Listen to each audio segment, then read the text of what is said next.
Hello, welcome to our today's transcription class. It is your first class with me, and we are going to introduce you to transcription, and we are going to talk about so many things concerning transcription. So the first thing is, what is transcription? So transcription means converting audio to text.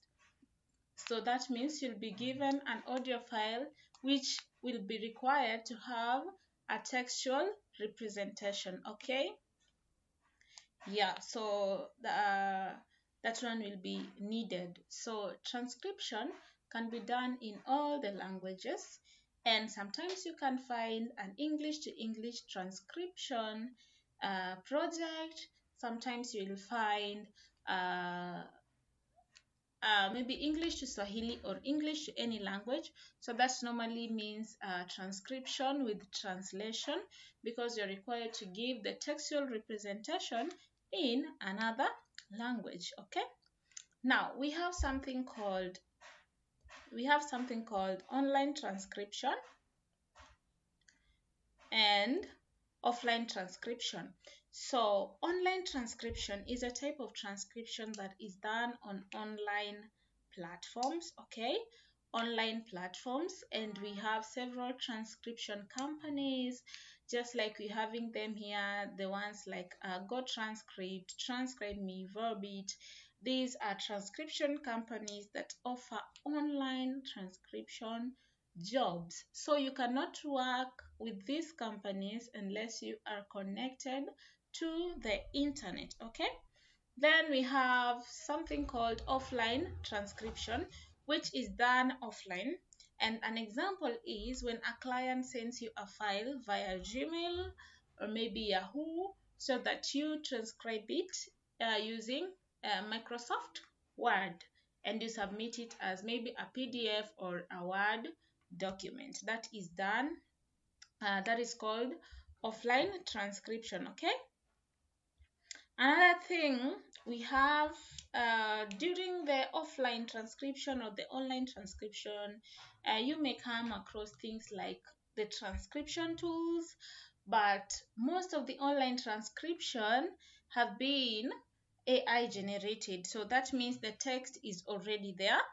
All you need is to edit. Okay, so it means it is already transcribed by machine transcription engines, and all you need is to edit it to fit the guidelines that the client has sent, or maybe requires, the things that the client requires for that particular project. But for offline transcription, you will need a transcription software. Okay, and a transcription software is a software that helps you to transcribe a file.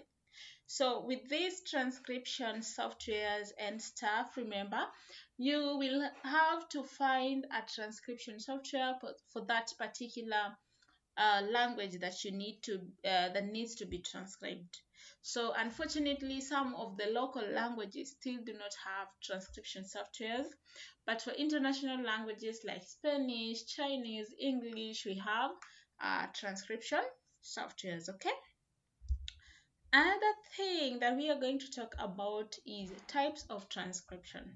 Now that we have known what transcription is, we are not just going to leave it at that point. We have to go deeper and even to identify if there are branches of transcription. And here we're coming to find out that we have general transcription, we have medical transcription, and we have legal transcription. Okay. So all these types are different from each other in a way, and that is why they have been separated from each other. So for general and medical transcription, we find a close relationship. Legal transcription is a little bit more different from the two, but the two are closely related. Okay, so we are going to talk about what each deals with. So we find out that medical transcription deals with files in the medical sector, and general transcription deals with files in the general sector.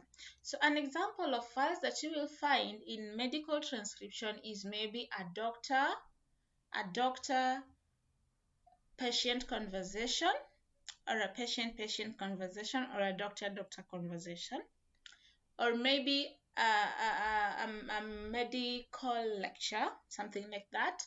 But for general transcription, you'll find things like maybe friends chatting, uh, just maybe a business podcast or something of that sort. Okay, so for now, we are just going to focus on medical and general transcription because they are closely related.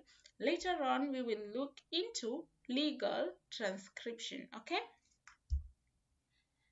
so with that being said, we are going to look into styles of transcription, and we find verbatim uh, as a style that will be needed in all the three types. So this is just for the whole of transcription, not only general, not only medical, not only legal, but all of them.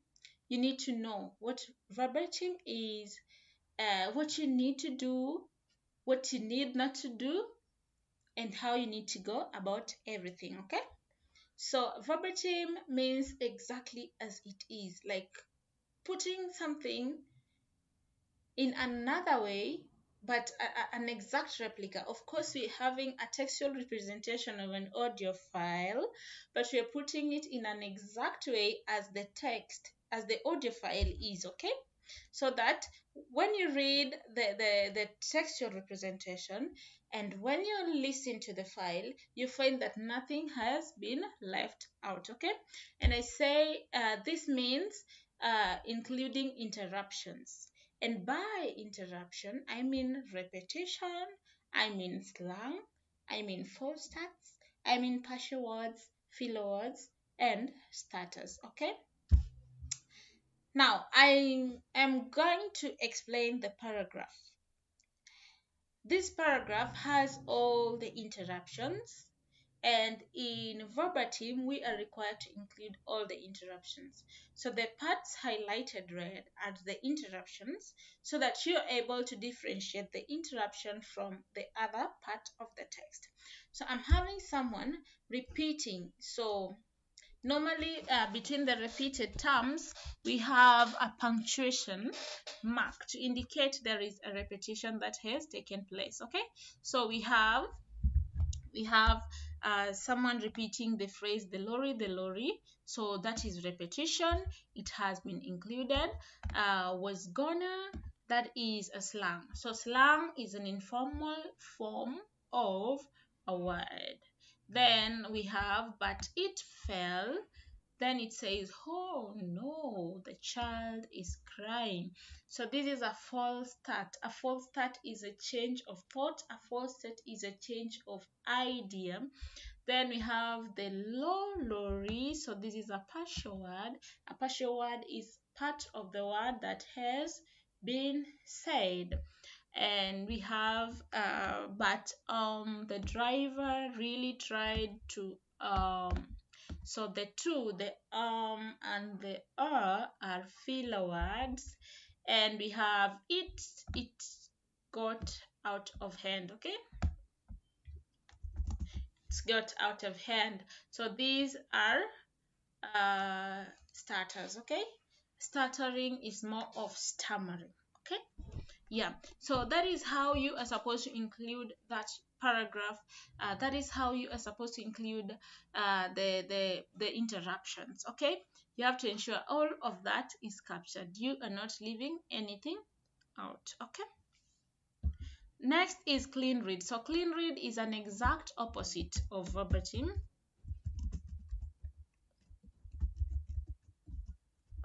Yeah, so that means what we had included in verbatim will not be included. Instead, we are going to filter out interruptions here. We're going to filter out interruptions.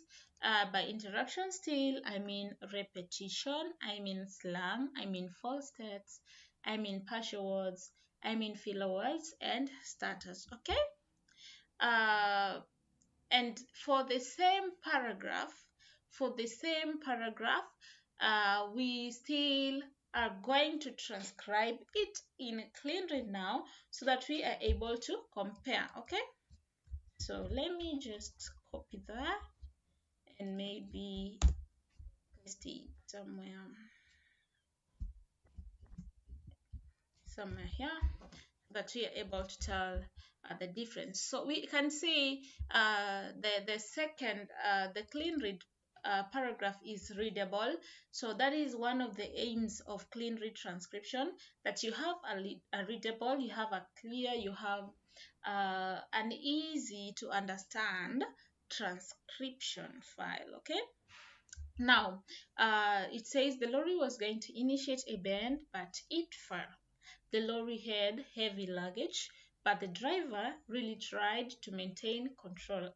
It got out of hand. Okay, so that is the clean read, the clean read representation of the same file. Okay, so you can see that the repetition has been filtered out, the slang has been changed to its formal form. So here we have going to, but initially we had gonna. Okay, we had gonna. So for slang, we are not going to, for slang we are not going to eliminate them completely. Instead, we are going to change them to their formal form, because removing the word gonna is going to completely alter the meaning of the intended meaning. Okay, now we are going to talk about something very briefly. Another thing that you need to know before you start working on a transcription project, on a transcription file, you need to know the rules of paragraphing. You need to know the rules of paragraphing, and this would depend on the company you're working for. This would depend on the client, and we are going to know what we are really required to do by reading the guidelines. Okay, so paragraphing simply means that you are able to answer the question, when am I required to start a new paragraph. Okay, when am I required to start a new paragraph? This would depend. Okay, let me just give you examples, because this is not fixed. This is not fixed. It is going to change depending on the client. Okay, so one possibility is a change of speakers. At the change of speaker,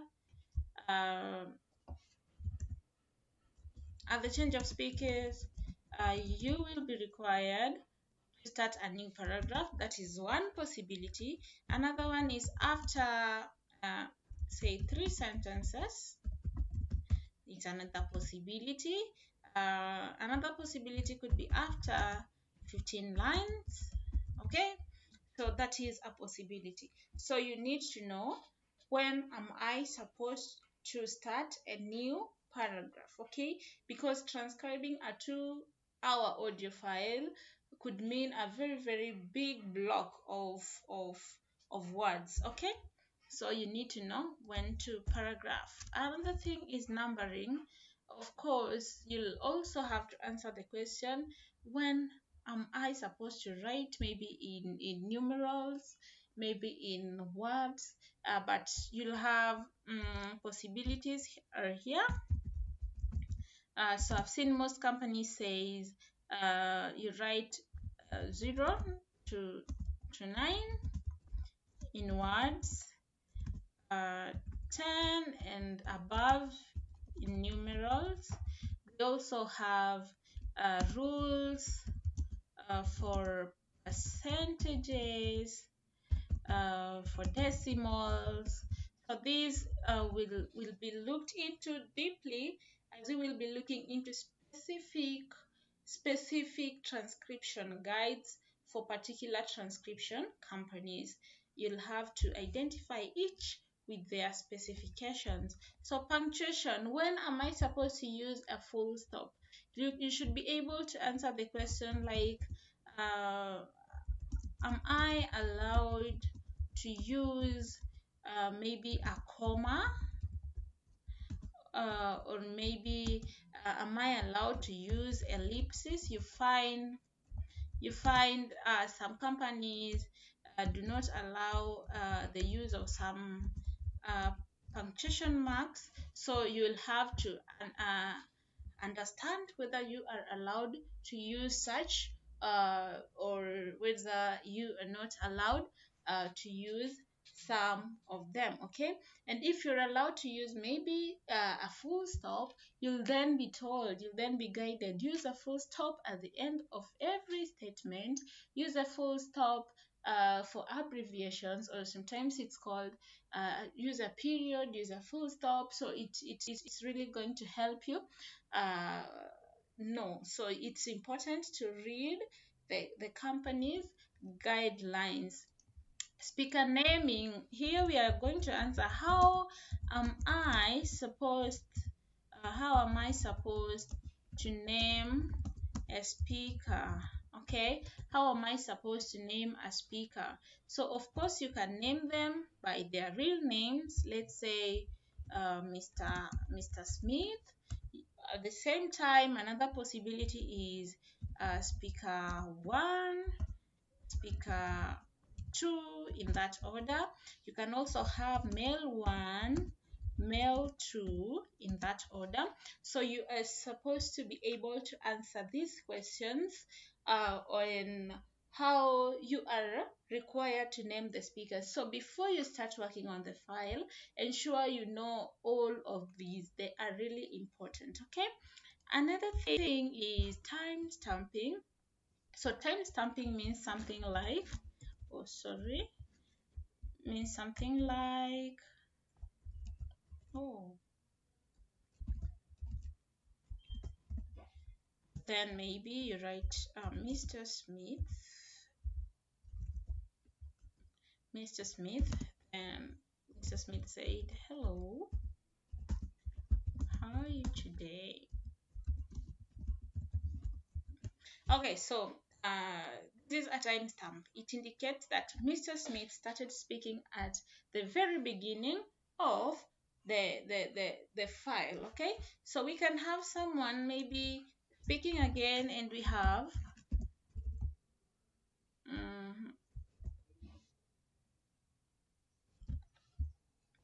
and maybe we have, say, Mrs. Katie.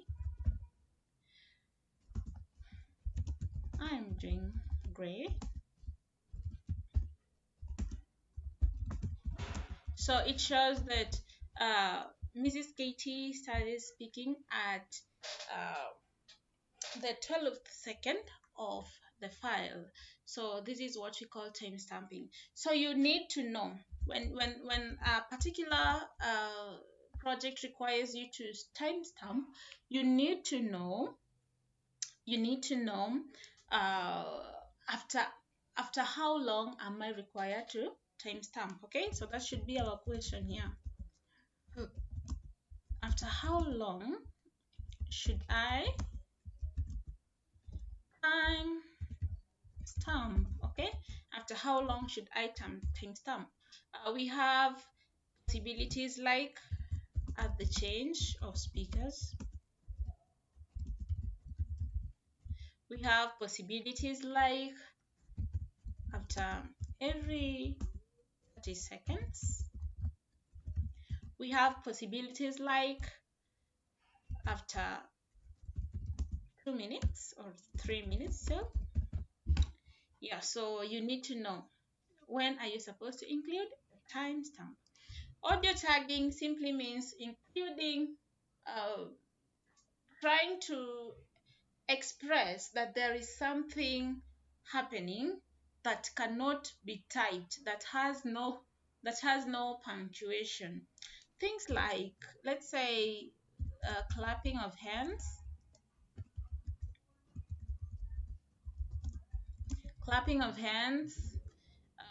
we can say things like background